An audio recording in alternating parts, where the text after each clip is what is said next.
So for everyone joining live, thank you for coming right on time. I'm just finishing setting up, just making sure all the things are working.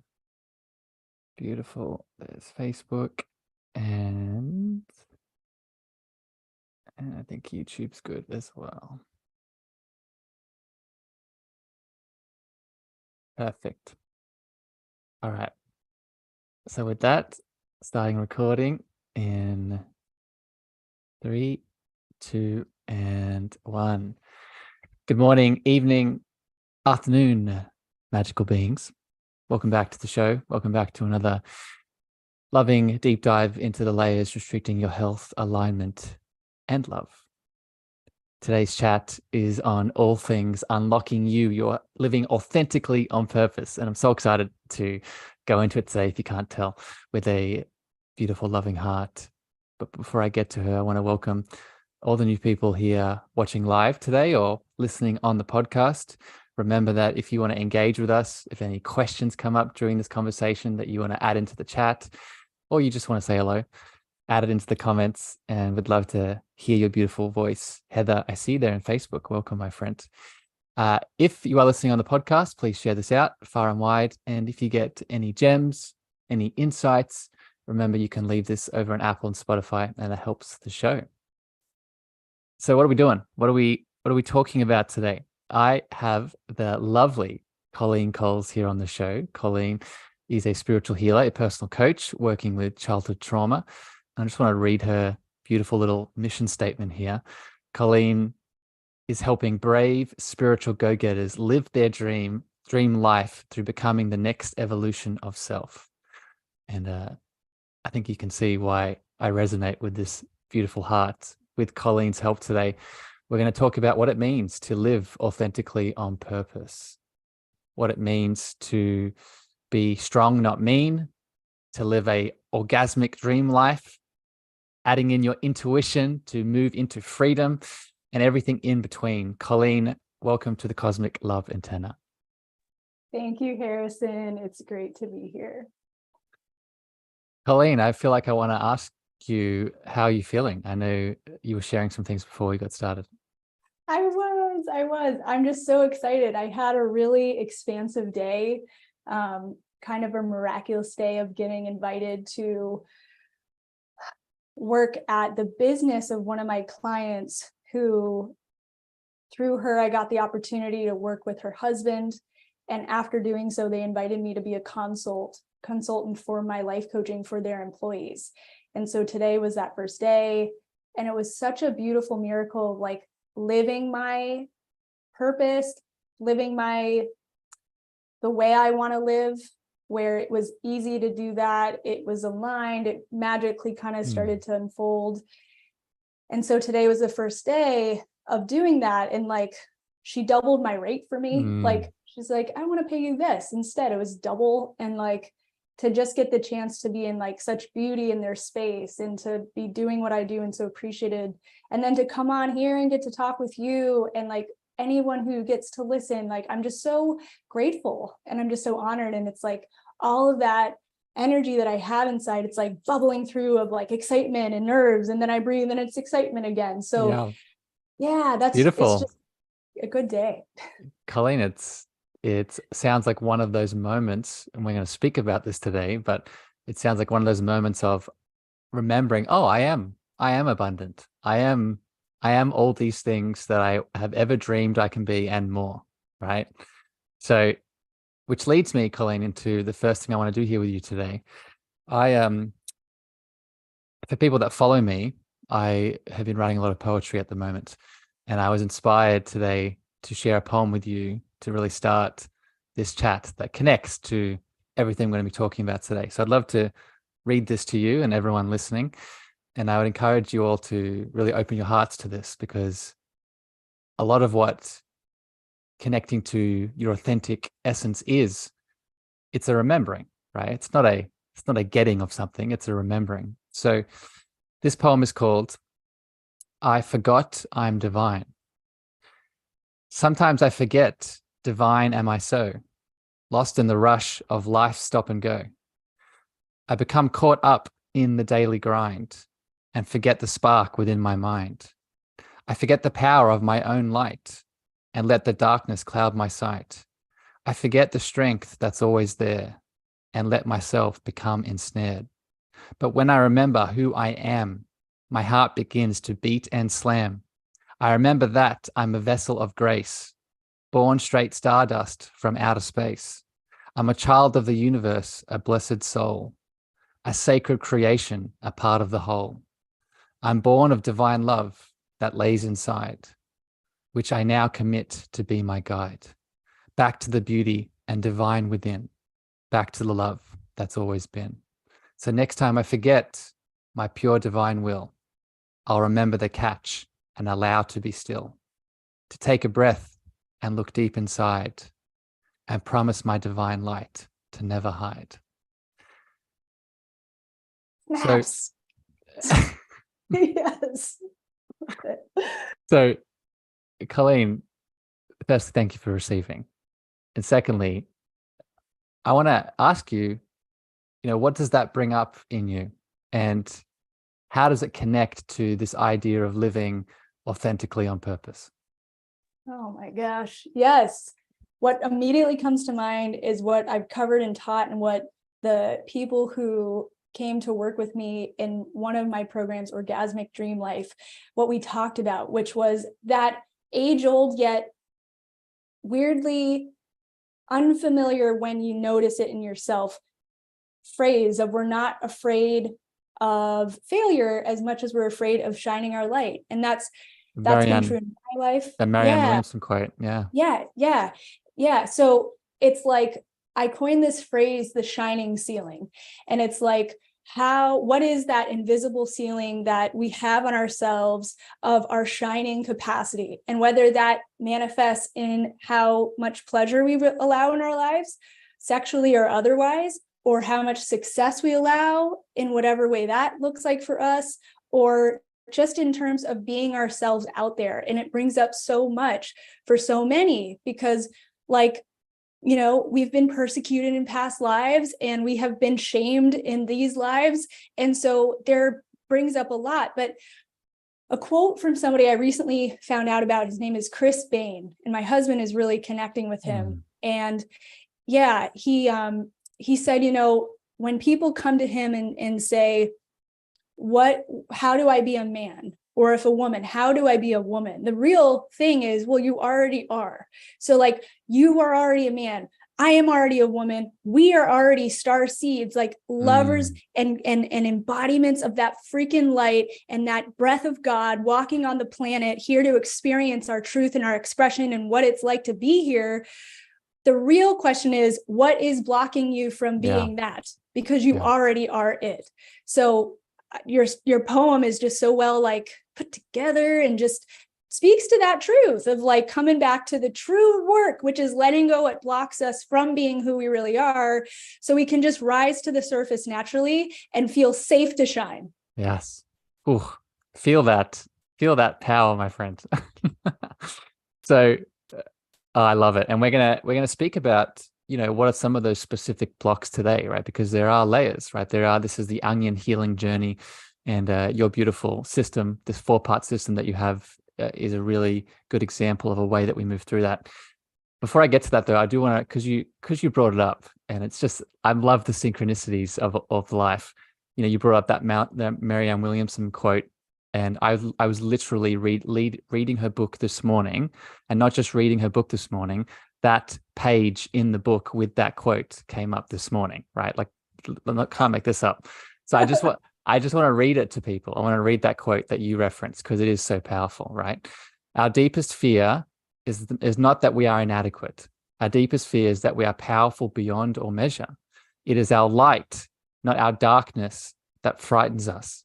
We ask ourselves, who am I to be brilliant, gorgeous, talented, and fabulous? Actually, who are you not to be? You are a child of God. Your playing small does not serve the world. There is nothing enlightened about shrinking so that other people won't feel insecure around you. We're all meant to shine as children do. We're born to make manifest the glory of God that is within us. It is not just in some of us, it is in everyone. And as we let our own light shine, we unconsciously give other people permission to do the same. As we are liberated from our own fear, our presence automatically liberates others.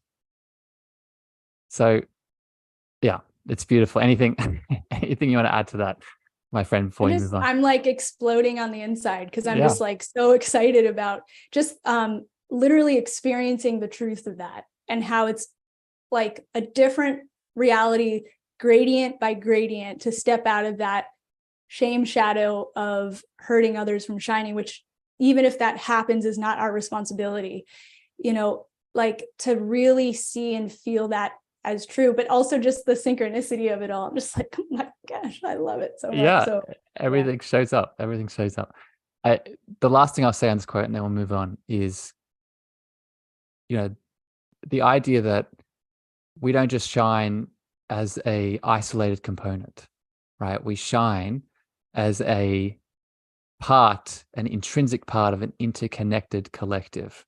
So what that means is when Colleen shines up in her fullest light, as I just felt today, as you've walked onto this podcast, right? And if when I shine in my light, we impact each other, right? And we inspire that same movement. So, Colleen, let's get into your work specifically here. Okay. And you, as you referenced a second ago, coming back into this authentic expression, it requires some layers to be moved through. Okay. And you have these 4 components of this process. And if you want to outline what the process is called, I'd love to hear it. But let's start with strong, not mean. And let's go into that. okay. So that is one of the 4 quadrants of like, what would it take to live authentically on purpose? And for me, that is one of the biggest contributions to making a difference that we can make. And as a collective, we can do, because if you are shining in your gifts, using your gifts of what makes you special or like unique, and using those gifts that are God-given or that you came down to live out a mission with. And then, you know, you're doing it in a way that makes you happy, like genuinely fulfilled. It's like that happiness factor, plus you just living out what you're here for, plus using those gifts that you're really good with combined. It's like, how can that not uplift, not just you, but ripple out to affect the collective consciousness? And I'm just like, dang, if everybody did that, it's like we'd be this soldier army of like consciousness light. Of course, like how could we not get to where we want to be and go and would make the heart of the world sing and the earth sing? So it's just like, cool. That's what I want to help, because I went through my own journey of feeling like I knew what I was doing the right things, but it wasn't giving me fulfillment. So I went on a journey to say, like, what does it look like? What does it look like to not just think about being connected to my intuition, but really live it? And what's in the way of me just feeling fully expressed in living out my purpose? So one of those, to me, Harrison, one of the biggest blocks that I found, but especially in women, but honestly, working with men too, it comes out as well. It's the people pleasing, the saying yes when we mean no, no when we mean yes, the codependency there, and not.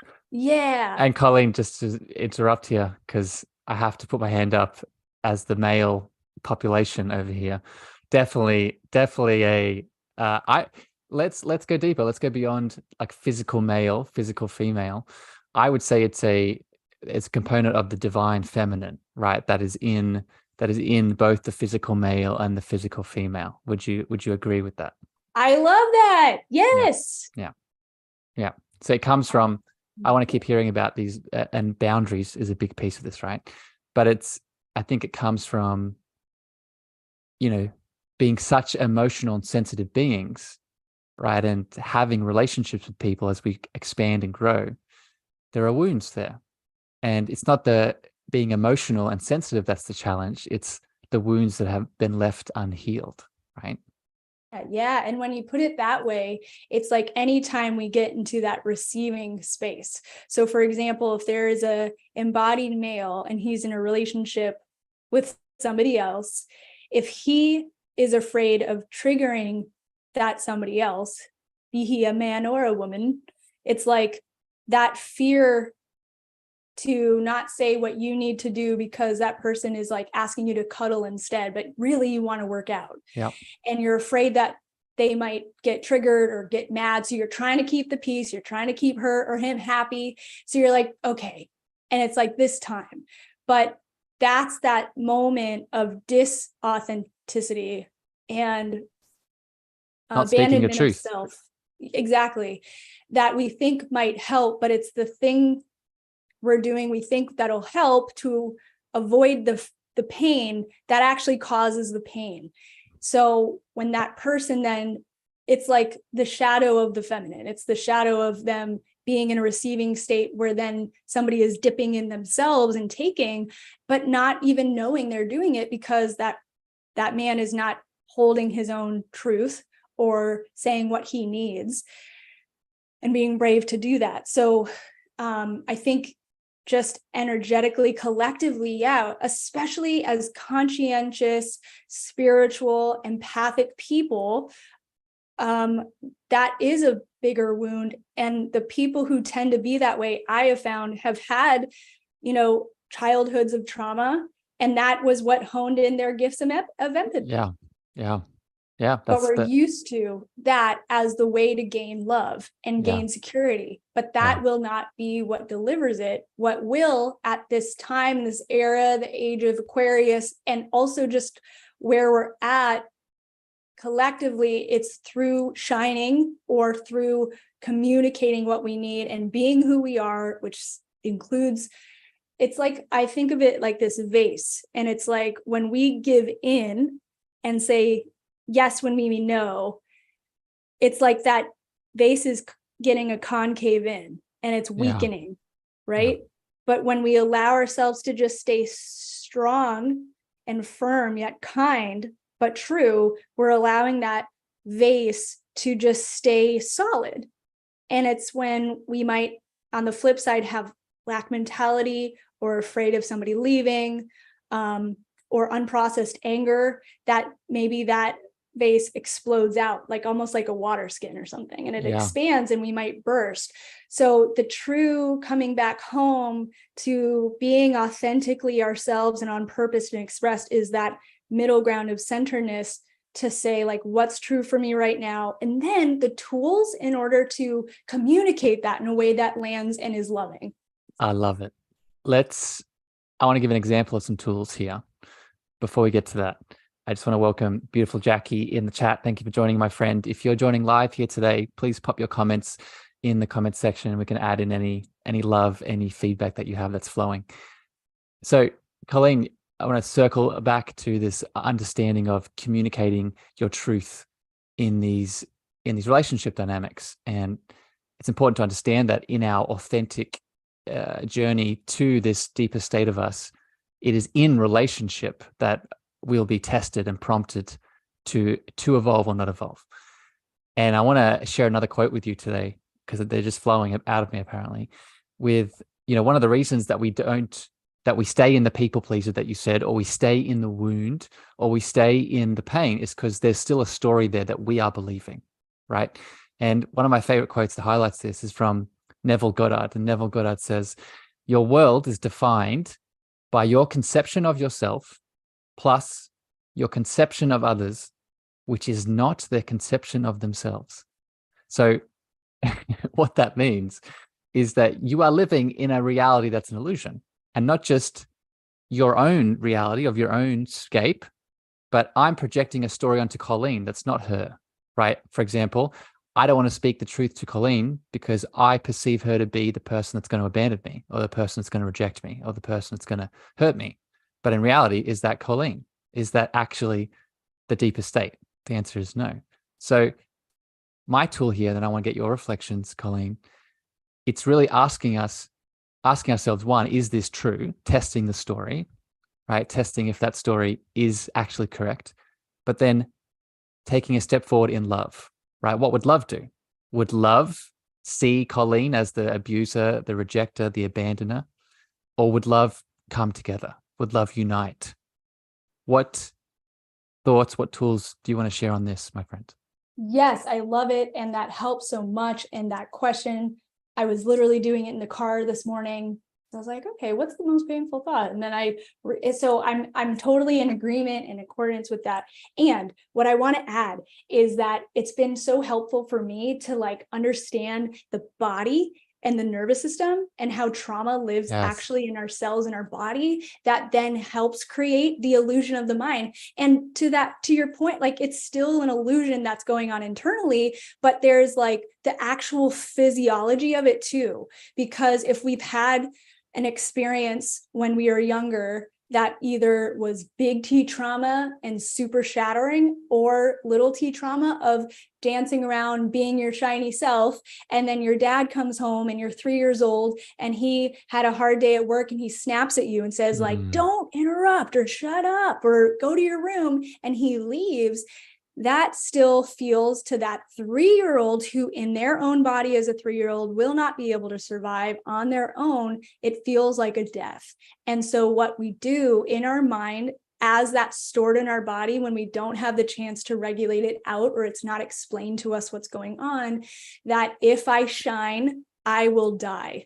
If I shine, I won't be loved, which equals death as a 3-year-old, because you can't get your needs met on your own yet.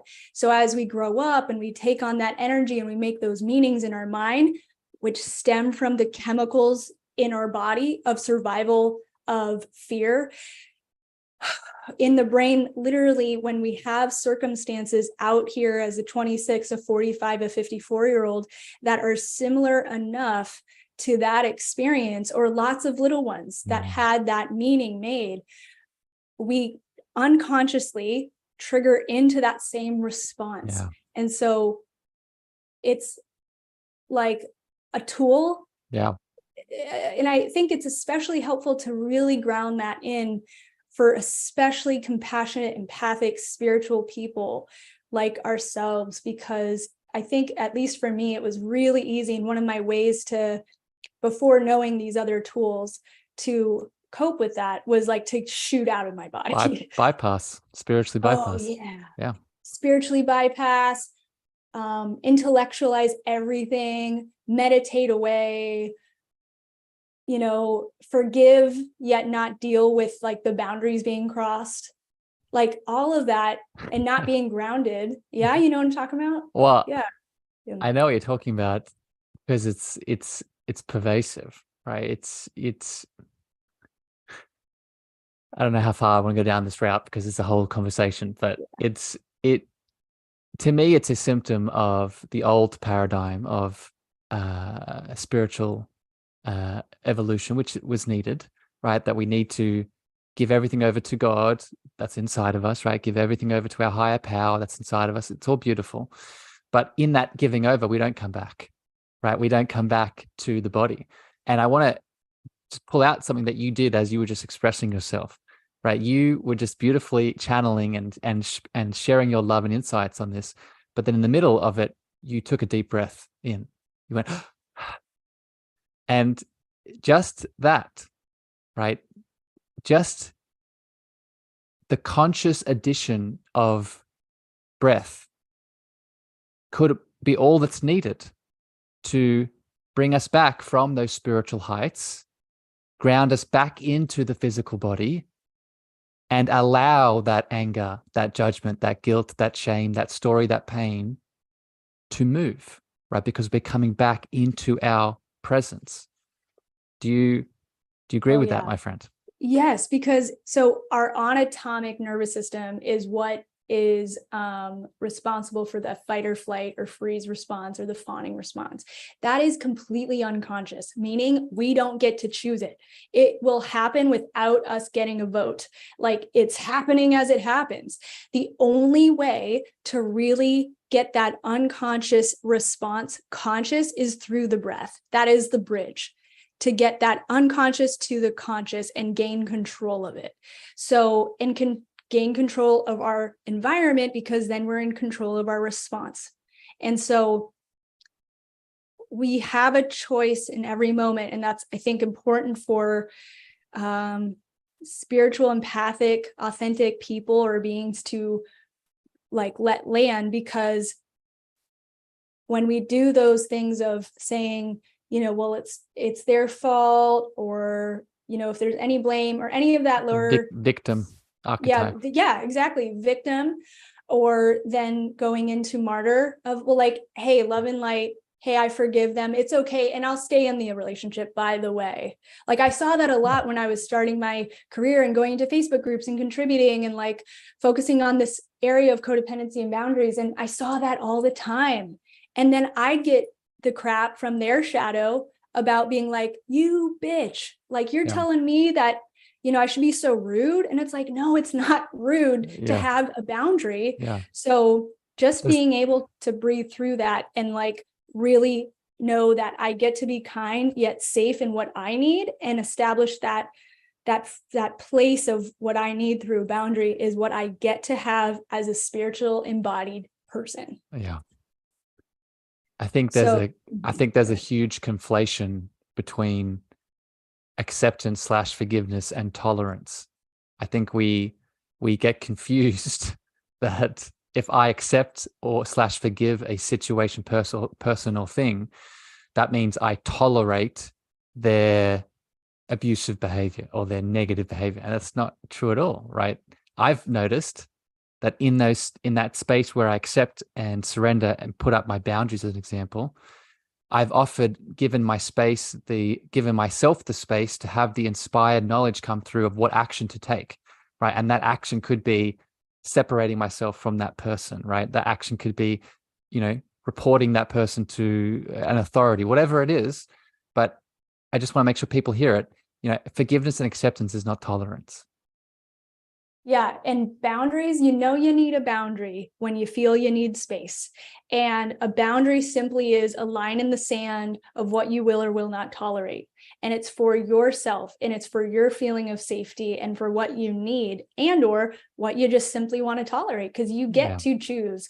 And through doing so, it's like the walls of your dream life created. It's like the foundation, because as we do that for ourselves in the little ways, or for certain relationships, we make space for newer things to come in. And I think that's hard from when we've had trauma, or have gotten used to a way, kind of like I did, to almost like a bulimic who's just trying to gain control and health, doesn't know or believe in themselves to do it in a healthy way. There is a better way.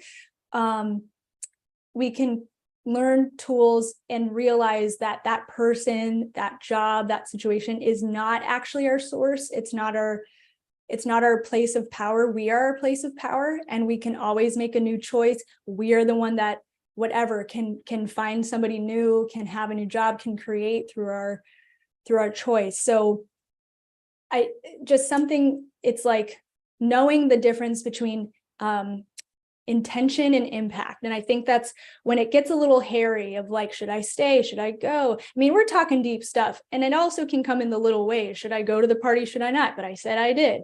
It doesn't always have to be so heavy, but in any of them, the through line is like, okay, intent. So intent is when, like, say they didn't mean to hurt your feelings. Okay. And you're not trying to hurt somebody's feelings. Cool. But impact is when what actually happened on the outside to somebody else. Yeah. So if that person had the intent to not hurt you, but they did, you get to claim how they did. Yeah. And talk through it, and make a choice from there. Yeah. Colleen, I'm loving this conversation. And it's funny how similar our worlds are and the things that we do. And I think that's why we resonate so much. I want to shift here now to another one of your components of this beautiful living authentically on purpose paradigm. Before I do, I just want to welcome all the people dropping in on the Facebook. Emily, I see you there, my beautiful cousin. If you have questions today in this live, pop them in, and we'd love to add in your voice if something comes up. So, Colleen, the next part I want to jump to is orgasmic dream life as a component of this authentically on purpose. And I specifically want to ask you about, because this is something I've talked a lot about here on the show, this term that you've described as orgasmic manifesting. So what does what does that mean for someone that is new to those words in that order? Yeah. I want to start with my own personal discovery of that. And so I grew up kind of Catholic, then went to a Catholic high school and really became Me too. Catholic. Me too. Oh, Yeah. cool. Yeah. Yeah. And personally, I went to an all girls Catholic high school. I don't know if you're all boys Catholic, but no. Okay. It was I was it like, was mixed. It was mixed. I didn't go that far, luckily, but keep going. Keep going. yeah. So at that time, my parents had gotten divorced when I was really little. I just was like, I never want to get a divorce. I don't want to cause that pain on myself or my children. And so I was just like clicked in and like trapped in thinking about like, what will it take to not get a divorce? And then in come a speaker my freshman year talking about waiting till marriage and how that helps find true love and all of these really cool thoughts around it. I was like, oh my God, this is my ticket to that. So I became a devout, I guess you could say, evangelist of waiting till marriage and just embodying that. And so when I was 23, I moved to Virginia. I felt called after visiting a small town, and I moved here and I met who is my now husband. And I did wait until being with him, and we did get married later. But what was interesting, and to my detriment and surprise, that whole sexual area just never turned on. And he wasn't trying to connect with me in that way. We were just happily like burp, burp, like kind of roommatey, even like 8 months into our relationship. Or so after we got married, I was like, okay, it's because I had it before marriage. That's why. And so then we got married. I'm like, oh my God, this still isn't turning on. And I was at the same time when I got married, I was traveling around the world for my coaching certification. I was getting certified in coaching, starting my business. Like so much was happening. That was 2016. And in 2017, I just had this realization. I was like, look, I did not wait to just wait longer. Like, we got to figure this out. And that's when I discovered Tantra and was like, Mike, hey, let's do this program together. So we individually went through it. And what was interesting was I noticed for both of us, we stuck to the non-sexual aspects. So the connection of letting that Shakti come through, heart to heart connection, eyes, like all of that. But we weren't letting ourselves dip into our own physical sexuality. Cut to 2018, I found this, I was really trying to go full-time in my business. I felt I hadn't really found my coolest niche yet, or like my specialty yet, and what made me unique. And so I was like committed to going full-time. I quit my coffee shop and restaurant job, just going all in, working with a coach for that, and then found this program that taught about how to manifest orgasmically. And it was with somebody who I kind of resonated with. They weren't like super sexual. They just looked like a girl next door from high school. I was like, wow, you can do this on your own. I was just so intrigued. And so I went through that program. I started doing my own like clitoral stimulation. Yep. Every day. And what was so fascinating was my whole life started to change. It was not immediate, but I really committed to allowing that energy that is our sexual life. Yes, move and let it be present all of the time. It, embodied in how I wanted, not sharing it with anybody I didn't want to share it with. It wasn't about that. It was about letting life force move me and letting that be okay to feel sexual and feel alive and turned on. And cut to like the end of that year, I 4X'd my business. I was making like triple what I made as a teacher before that. My marriage was way better. I went to Brazil twice. We explored polyamory because that's what I wanted to do. And I had the courage to be authentic to that. And he was on board. And I also got pregnant later on that year. Like so much changed. Yeah. So, Colleen, I'm so happy that I didn't know any of that about you. So first of all, thank you for being open and honest and sharing all of it. And it highlights so many things, but I want to just pull out a couple here. One, I'm sure you're versed in all this now, Colleen, but it may refresh you. I'd definitely go back, and anyone else tuning into the podcast, I have a series called The Chakras and Your Sexual Energy.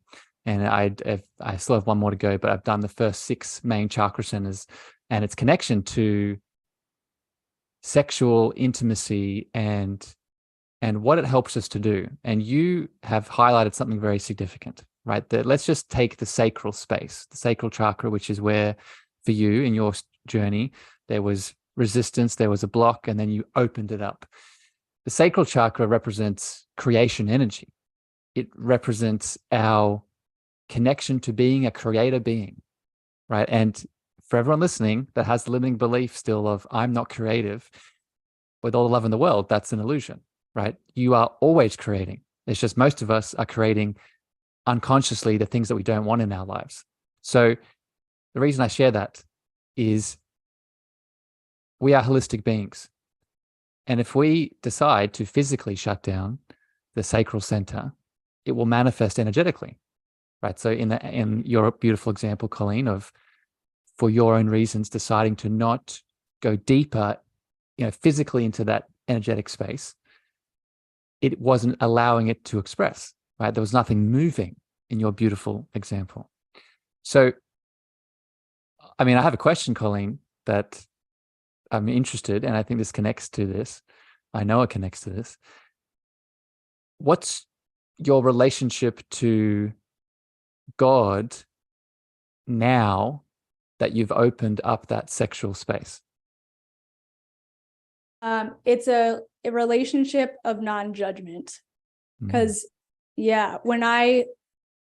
two of the principles and mantras from my journey learning Tantra was non-judgment, non-expectation, non-judgment, non-expectation.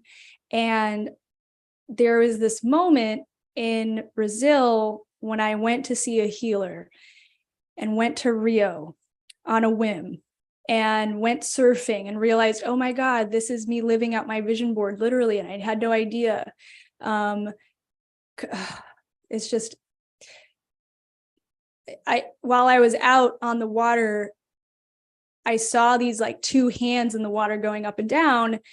And I went over, and then all of a sudden a buoy was there, and there were lifeguards, and they were like, hey, you're too far out. And I'm like, hey, there's this guy here. And he was drowning. He was an African boy that got pulled out, and he didn't know how to swim, and he was having a hard time. And so we got him on my surfboard. We went back in. It was just this monumentally beautiful moment for me, at least, realizing like, oh my God, I'm doing God's work. I'm a servant. I'm doing what I'm here for when I'm having fun, when I'm not trying so hard to in pleasure. And in pleasure. Absolutely. Yeah. Absolutely. Yeah. And I was like, wow, okay. Cut to when I come back, I see this main lifeguard, and I felt in my sacral chakra, and I had been turning it on like a pang. And I was like, woo, okay. He was quite attractive. And then he just said, if I hadn't seen your blonde hair, we would have totally missed them. So it was such a memory of synchronicity and all of those divine things. So cut to, I got the chance, and he invited me to go surfing with him the next day, and we did.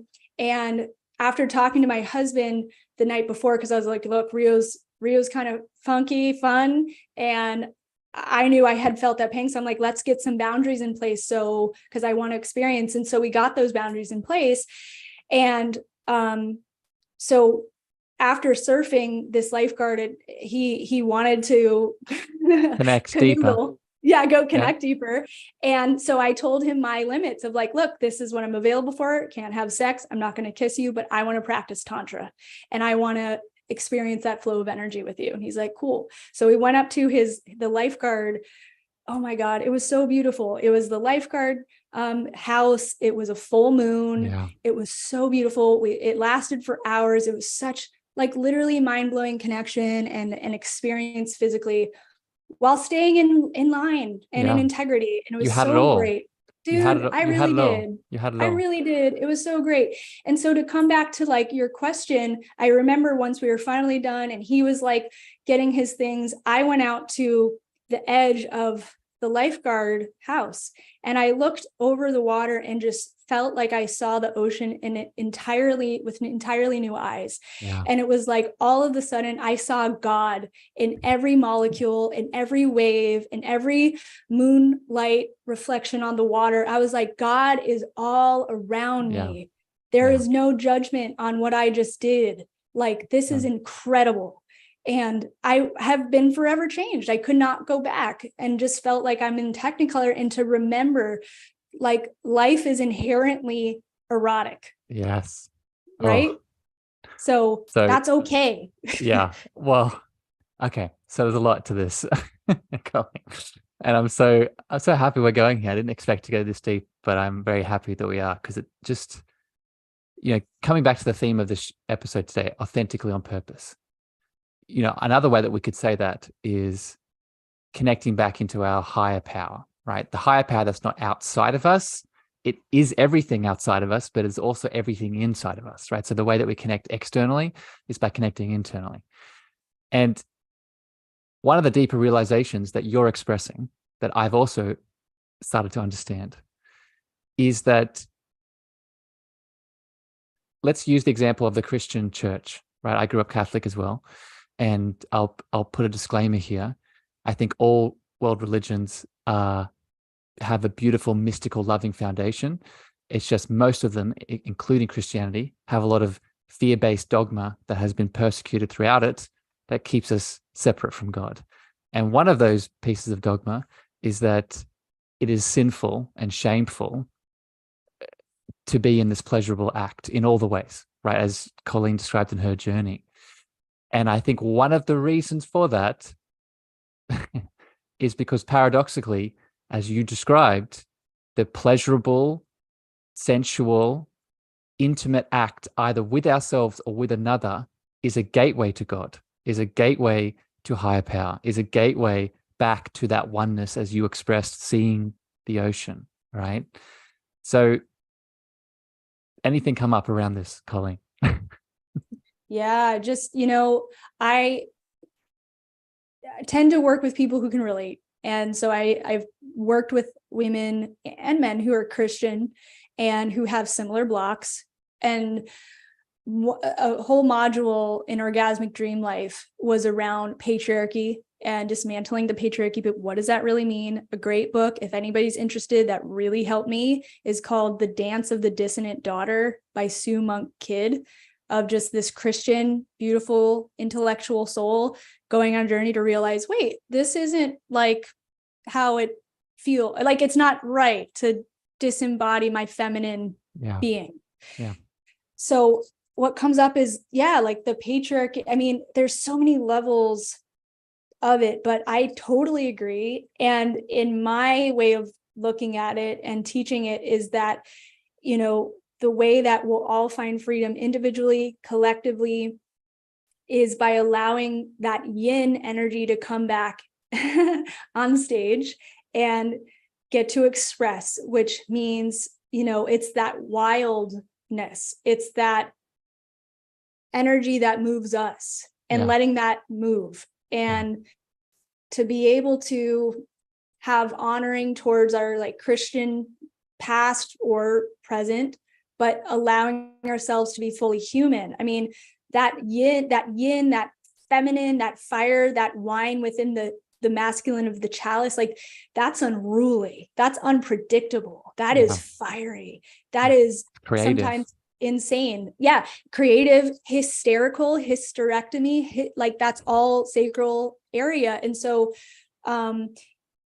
it's been said that, through the Christian church or through patriarchy, that that energy was thwarted and put down because it's so powerful that they knew they had to do that to keep control. So to your point, to heal ourselves, to remember that we're whole and worthy of experiencing life here, it's through the body we connect the most to spirit, to God. And we came, it's my belief we came down. Abraham Hicks or somebody asked Abraham Hicks, what's the number one reason, people come down to earth? And their answer was, to have sex. It's that matter of fact, we want to play the game. We want to play on earth. And part of that is physical experience. Yeah. And so I don't know, man. I just think there's so many levels. There is. And let's take it this direction, Colleen, because this connects to another question I want to ask you here. And I want to thank you for being so open about all this stuff. It's really bringing an extra dimension to this chat. So I appreciate you. I think this emphasis on the body in relation to our spiritual being and our authenticity highlights something important for us to realize, is that we are a divine channel. I've spoken about this in other episodes. And what I mean by that is there is God moving through us all the time. There is divine presence, source, oneness, divinity, whatever you want to call it. It's in us. It's not, this authentic state is in us. But what is stopping it, as we've discussed earlier, are these layers of illusion, right? So it's not a matter of gaining. It's a matter of pulling back.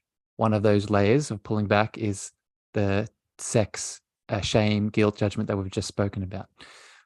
Another layer that is important to understand is the illusion that our knowing, our power, our wisdom is outside of us. That there is something. So we talked about the church, right?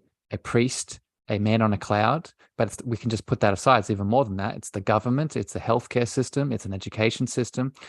That there is something, someone, some structure outside of us that holds our wisdom. And if I can fit through all the right boxes and hoops and put on the right mask, I can then obtain that wisdom, and then I'll be good. And then I'll be happy, and then I'll get the thing. So I wonder if you could speak to this, my friend, of this reclamation and this remembering of our intuition and our inner knowing on this road back to authenticity. Totally. So the first thing that comes to mind is when you were actually speaking to, that God force and like what we are, it's what is outside of us and what's in us. And what I wanted to like just blurt out was like, yeah, and it's you, right? Like it's all of this and it's just you. And I remember having a meeting with one of my spiritual teachers, and I was like, okay, I'm trying to like, okay, breathe in. And then I was like, yeah, but like, dude, this guy said this, and like, and I was just like going off, and I'm like, oh my God, I'm so sorry. Like that wasn't, and he was like, Colleen, it's okay. It's you. And I was like, oh, it is.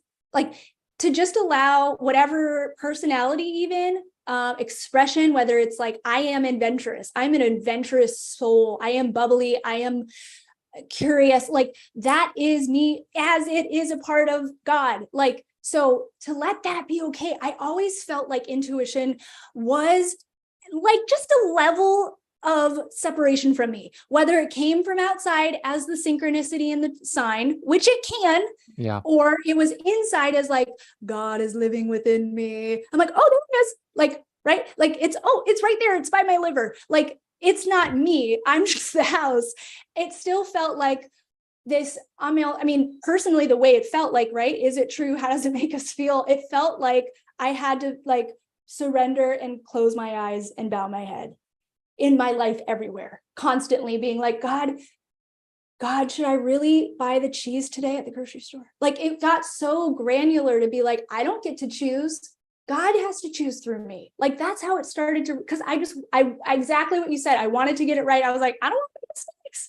So if I can just listen to my intuition, then I'll be able to just totally avoid pain. Smart, cool, got it. But I mean, I was never allowing myself to just shine or make my own decisions. By the way, great payoff is that I don't have to take responsibility. Yeah. So if shit hits the fan, great time for martyr to come out and be like, God, you told me, right? So intuition and letting intuition come. Intuition is that, it's so cool. It's like that spiritual guidance within. It's the way spirit dances on the outside, but all of what you said, the other thing that came to mind was, this is why I love shamanism, or why a shamanistic journey has found me and why I resonate. Because according to Alan Watts, the difference between a shaman and a priest is that typically priests are from more of a Western society, or even through like Eastern, more of a domesticated world, where there was a teacher or a line of teachers who anointed you with a certain tradition or knowing and knowledge. Shamans were the medicine people of tribe, and their teachers or their initiation was through life itself. Yeah. So they went on the journey, and they had that walk to say, yeah, are you going to come back alive? Because if you do, you're a shaman, because you've Done the thing. You've done the thing, you've learned, you've had the tools of knowing. And that just resonates so much for me, because I never really resonated with hearing teachers tell me how to do the ritual. This is just me personally. But when I started to learn how to find signs, it's like I became my own self-healer.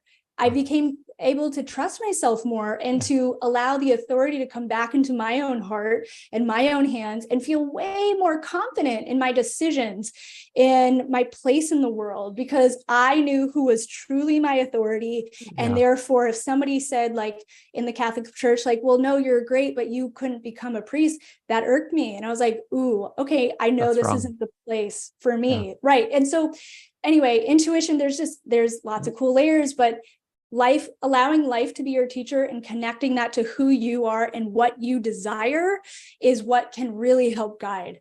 Yeah. A big part of what you're saying, Colleen, bit of a slam there, bit of a slam dunk. A big part of what you're describing here, Colleen, as I'm receiving you, intuition, I'll start by saying this.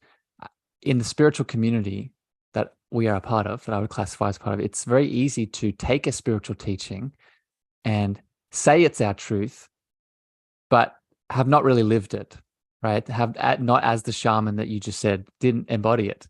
And the problem with that is, I follow a lot of Eckhart Tolle's teachings, and Eckhart calls words and beliefs pointers to the inner truth, pointers towards the thing that they're trying to express.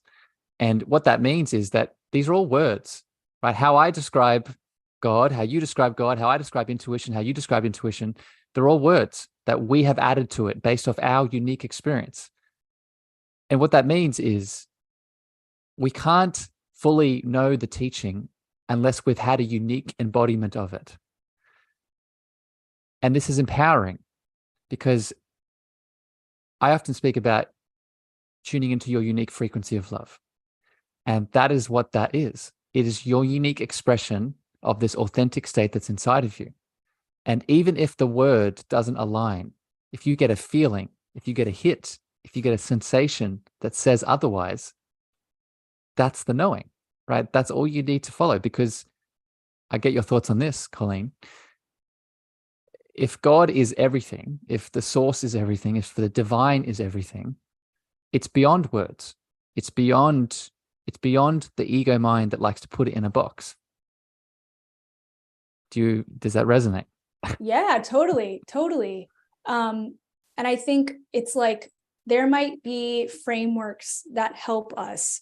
For example, human design helped me understand a framework to play with, to see how does my intuition come out? Because I kept looking for the gut knowing and I just wasn't feeling it.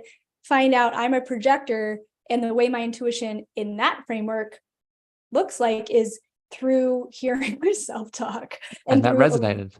Yeah. And then a voice in my head, which is challenging because I kept doubting it, because I kept thinking it was my ego and I kept thinking it was my mind. I was like, shut up, but the truth is, and even when I channel or connect and one-on-one work, help people heal and find the trauma blocks and let them have what they need in real time with that light coming through, it's like the words to say or the image comes in my mind. So it's like, okay, I can trust this, but the frameworks can be there to help, but like in always my come back to you. Exactly. Even with the frameworks, because there's times when I'm like, no, I feel something in my heart. When my heart feels heavy, I tune into it and ask what it's saying. And then I'll say or do what it's saying. And I walk. Is that intuition? I'd say yes, because intuition is our line to spirit, to ourselves, to connection to our higher self, the love. God, divine. Totally. So I'm a big fan at self-healing, at being your own authority with God and own guide, but to have I feel like sometimes I have a safari hat on and I'm at like the start of a path with grass on either side and be like, okay, look, this is what to look for. And these are the tools on the path, but like you are the authority. So I'm just a big fan of teaching tools or frameworks that things can uniquely fit into. But Yeah. yes, But all of Colleen it's, as yeah, go Colleen ahead. as the Colleen as the beautiful safari coach and safari leader, right? And Proud of it. I feel that you would agree with this, right? The best job, the best outcome that you could ever get to with that person is taking them home to themselves, right? And I say this because we can all fall into this trap along this authenticity road and connecting to our deeper state. It's good to go to people. We need to have the reflection of them, but we need to remember that it will always be a reflection, right? The thing, and I'll say it this way, just like we project our shadows onto people, we also project our light, right? So I can walk into a room with Colleen and I can feel so excited from her energy, and I could fall under the illusion that that is only Colleen. And a lot of it is you. But the deepest feeling that I have for Colleen is the part of me that I've yet to accept, right? Is the excitement, is the confidence, is the courage that she's sitting in that I also deserve to have. Do you agree with that, Oh Colleen? yeah. And I would say that you have, because otherwise it wouldn't literally resonate. Yeah. Right. Yeah. There wouldn't, if there'd be no landing place for that. So it's like, a teacher at my first music festival in 2012, when I was like 23, said that of like, when you see something in somebody and you love it and you wish you could have it, just know it is in you. And they are just that reflection, because literally you wouldn't be able to see it or resonate with it if it literally wasn't in you, as if you were a tuning fork and they are a tuning fork. So let it be a moment of expansion and inspiration, Yeah. so that you keep moving towards that, because it is in you. And totally, man, like Eckhart Tolle, Dalai Lama, lots of peeps have said, when we allow our answer to be outside of us, we will constantly suffer. We will be in pain, because the truth is the answer, what we're seeking, is inside. And Yeah. I mean, I've done that. Once I had that experience, for example, with that lifeguard, I thought he was the thing. I thought he was the key. So I went back and I talked to my husband. I was like, look, I want to go back. I want to have 2 weeks. And because I used the ways of communicating, it landed for him and we made it happen in agreement. But I got so fixated on that dude, and come to find out it wasn't, like, that was in me. But to have somebody resonate at a level that it clicks is something cool and special. But if I make him the answer, what Yeah. happens when he did leave? Yeah. I felt miserable. Yeah. Or if the job is the answer, what happened? Like, we get insecure because that thing could leave and it's out of our control. So when we remember, I was the one that gave myself this through my practice. I am the one who got the job because of my actions to interview. I am the one who made the money because I was the one to go out and seek ways to give value. Like, I am part of that. So yeah, I just think about, it's such a hard pill to swallow, to remember, or to really see it of like, oh, right. Okay. I'm Yeah. suffering because I thought they were the answer. But like, hey, that's freedom. It's Yeah. like ground zero of freedom, because it's like, all right, what do I need to feel safe and to remember the answer is in me with God, right? Yeah. Mm. Colleen, what a beautiful dance we've had today. I have one more question I want to ask you before we wrap up, and I could do this all day with you. There's so many little rabbit holes we can go down, but I want to be respectful of your time. I want to give you the space now. There's been a lot of beautiful comments and feedback in the live chats, so people have resonated with you and your beautiful heart. If anyone wants to reach out to you, either if they're listening live or listening to the podcast, they want to find out more, they want to tune into this kind of work that you do, where can people go to find out more about Colleen and her magic?